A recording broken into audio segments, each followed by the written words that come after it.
বাংলাদেশ হয় লাইবেরিয়া না হয় আফগানিস্তানের মতো একটা ফেইল্ড স্টেট হয়ে যেত। কথাটা যে কত বড় সত্য তা আমরা যারা ওই সময় আছি, আমাদের মাহবুবুল্লাহ ভাই অর্থনীতিবিদ আছেন, তারা খুব ভালো করে জানেন যে একেবারে ধ্বংসপ্রাপ্ত একটা অর্থনীতি। এমনকি আপনার তৎকালীন শেখ মুজিবুর রহমানের সামনে বসে তৎকালীন অর্থনীতি সমিতির সভাপতি ডক্টর মুজাহিরুল হক, মজার হক, তিনি বলছেন শেখ মুজিবের সামনে বসেই যে বাংলাদেশের অর্থনীতি অতি দ্রুত গতিতে রসাতলে যাচ্ছে। সেই রসাতলে যাওয়া অর্থনীতিকে জিয়াউর রহমান টেনে তুলেছিলেন। এবং আপনারা জানেন সবাই হেনরি কিসিঞ্জারের সেই বিখ্যাত উক্তিটা, বারবার আমি এই জন্য বলি যে হেনরি কিসিঞ্জারের উক্তিটা ছিল কি যে বটমলেস বাস্কেট, একটা ব্যর্থ হয়ে যাওয়া রাষ্ট্র। সেটাকে আবার এই শহীদ প্রেসিডেন্ট জিয়াউর রহমানই তার যোগ্যতা, তার নেতৃত্ব, তার দূরদৃষ্টি সব কিছু দিয়ে তিনি একটা সম্ভাবনাময় একটা রাষ্ট্রে পরিণত করেছিলেন।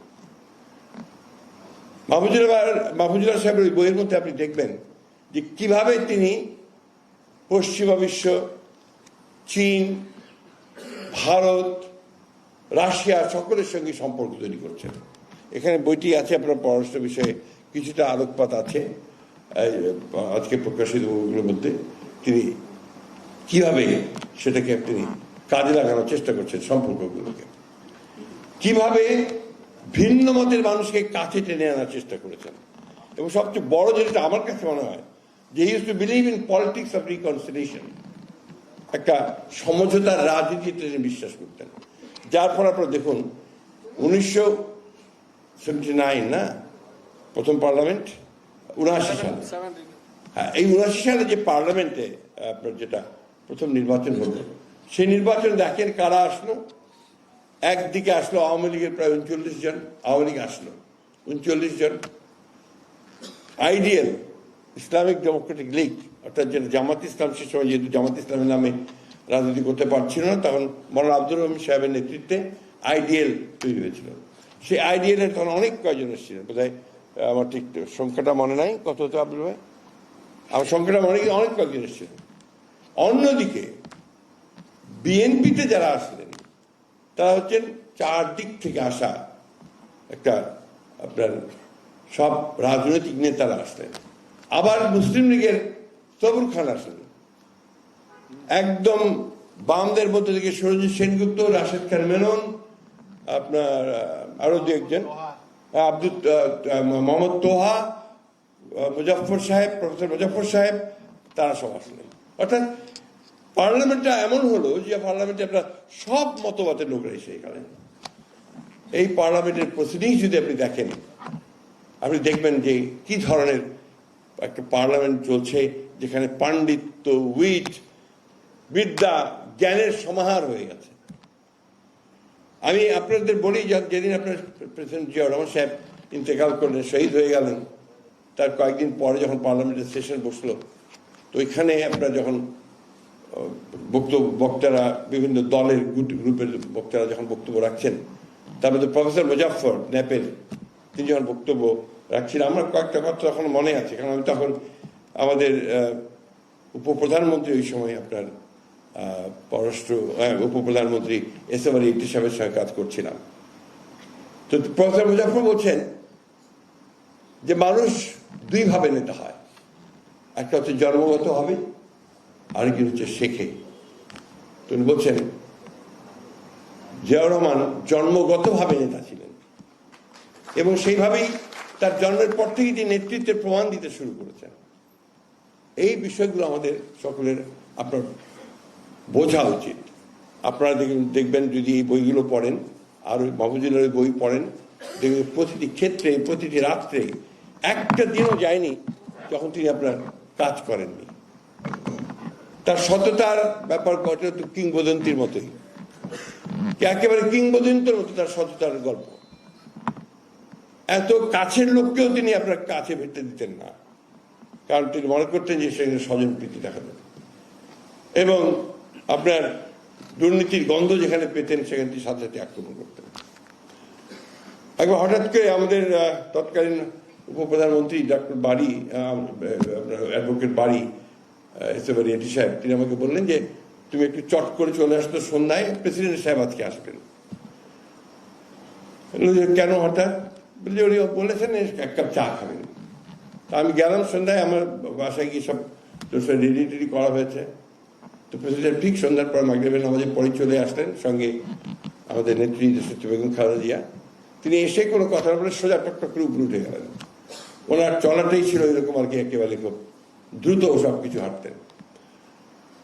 চলে গেলেন তো নিচে আপনার অফিস রুমে ওনার এডিসি বসলেন আর আমি বসলাম। আমি তাই হঠাৎ করে প্রেসিডেন্ট সাহেব এটা কি শুরু করছেন?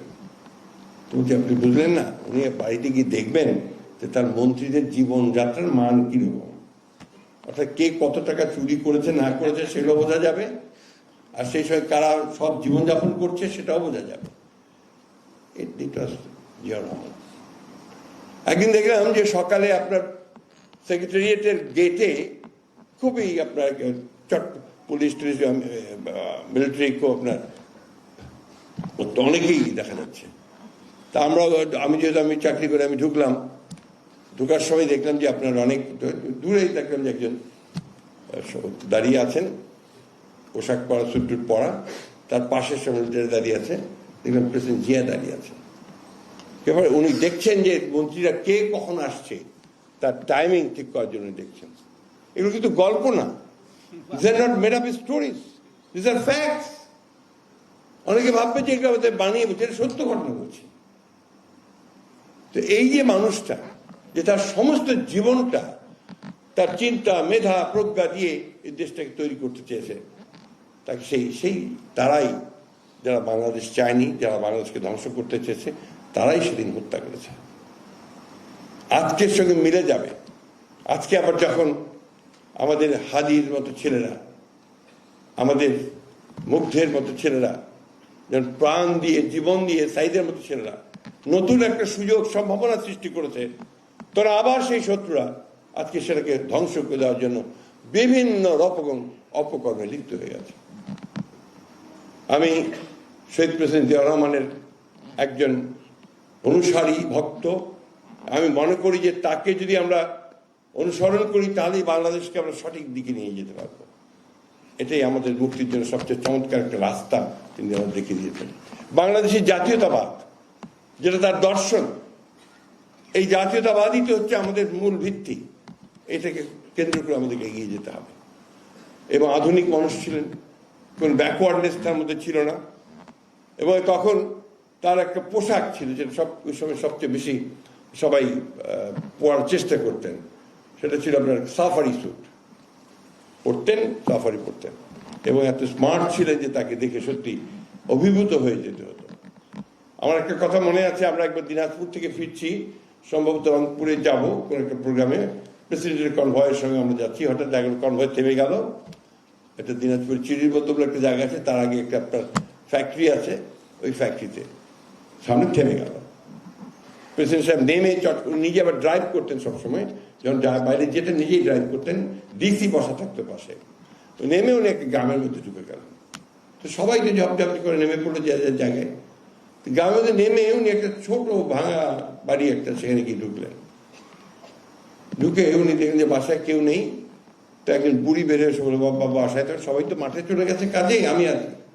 তো বলছে, মা আমার খুব পিপাসা পেয়েছে, তেষ্টা পেয়েছে, আমাকে একটু পানি দেবেন? তো বলছে, বাবা আপনাকে পানি দেবো থেকে কি দেখছে, ভেতরে ঢুকে কোনো রকম গ্লাস জোগাড় করে এক গ্লাস পানি নিয়ে এসছে। উনি বলে যে, আপনি আমাকে শুধু একটু পানি দিলেন? সেই বৃদ্ধা বাচ্চাকে খেয়ে গেছেন। তো বলছে, বাবা ঘরে তো আর কিছু নেই, আপনি যে সব পেঁপে গাছ লাগাতেন, তাহলে আমাকে একটা পেঁপে দিতে পারতেন। আপনি যদি একটা কুল গাছ লাগাতেন তাহলে কুল দিতে পারতেন, পেয়ারা গাছ লাগাতেন তাহলে পেয়ারা দিতে পারতেন। এই যে নেমে গিয়ে এই যে কথাগুলো, এগুলো কিন্তু সমস্ত জাতিকে উদ্বুদ্ধ করে, অনুপ্রাণিত করে। সুধীবৃন্দ, শহীদ প্রেসিডেন্ট জিয়াউর রহমানকে অল্প সময়ের মধ্যে একবার এতটুকু কথা বলা খুব কঠিন। আমাদের ওয়াসিফ সাহেব সঙ্গতভাবেই একটা অভিযোগ করেছেন, যেটা আমি মনে করি অত্যন্ত সঙ্গত অভিযোগ, যে জিয়াউর রহমানকে আমরা ঠিক সেইভাবে বিশ্লেষণ করিনি, রিসার্চ করিনি, তার সম্পর্কে আমরা বিএনপি ফেল করেছি তাকে ইয়াং জেনারেশনের কাছে নিয়ে যাওয়ার জন্য। আই ফুললি এগ্রি টু, এটা আমাদের দায়িত্ব। এবং আমরা বিশ্বাস করি আগামী দিনে আমরা যেহেতু 15টা বছর শুধু মার খেয়েছি আর ছুটে বেরিয়েছি এবং কোনো কিছু করার খুব বেশি সুযোগ পাইনি। যেন আমরা সবকে স্কুল করেছিলেন পার্টিকে তৈরি করার জন্য, একটি স্কুল, সেই স্কুলের প্রিন্সিপাল ছিলেন ফিরোজ নুন, তখন একজন অত্যন্ত পণ্ডিত মানুষ, তাকে তিনি দায়িত্ব দিয়েছিলেন। সেখানে মন্ত্রীদেরকেও পড়াশোনা করে পরীক্ষা দিতে হতো। তো একটা সব হয়ে গেল, পরীক্ষা হলো, পরীক্ষার পর দেখা গেল সাজিদ সাহেব শূন্য পেয়েছেন। মানে এটা আপনি একটা ঘটনা বলছি এই জন্যে যে তখন সেটাই করা হতো, অর্থাৎ সেখানে কোনো বাদ বিচার ছিল, সবাইকে পরীক্ষা দিতে হবে। এটা কিন্তু থেমে গেছে এরশাদের পরে, আপনার আক্রমণের পরে বিএনপিকে এমনভাবে ধ্বংস করার চেষ্টা করা হয়েছে, ভেঙে ফেলার চেষ্টা করা হয়েছে, যে তখন আর তার বিষয়ে কন্টিনিউ করা সম্ভব হয়। আমরা শুরু করেছিলাম, তারপর আবার সেই ফ্যাসিস্ট আক্রমণ বারবার আমরাও বন্ধ করে দিতে বাধ্য হয়েছি। যাই হোক, আমি বিশ্বাস করি এখন সুযোগ এসেছে। এই সুযোগে আমরা যদি এই শহীদ জিয়াউর রহমানকে আরো বিকশিতভাবে তাই জনগণের কাছে তুলে ধরতে পারি, তার চিন্তা ভাবনা, তার কাজগুলোকে যদি আমরা নতুন প্রজন্মের কাছে দিয়ে দিতে পারি, তাহলে নিশ্চয়ই সেই নতুন প্রজন্ম দেখবে যে কিভাবে একজন সৎ মানুষ, একজন যোগ্য মানুষ সমস্ত চ্যালেঞ্জকে মোকাবেলা করে এগিয়ে যেতে পারে। এটাই হচ্ছে তার কৃতিত্ব। আমি সবাইকে আবারও ধন্যবাদ জানাচ্ছি, কৃতজ্ঞতা জানাচ্ছি। আর একটা কথা অনুরোধ করতে চাই, কেউ কখনো হতাশ হবেন না, আর মাথাটা নোয়াবেন না, মাথাটা উঁচু করবেন, উঁচু করে থাকবেন এবং সামনের দিকে এগিয়ে যাবেন। এটাই হবে জিয়াউর রহমানের প্রতি আমাদের সবচেয়ে বড় শ্রদ্ধা নিবেদন। ধন্যবাদ।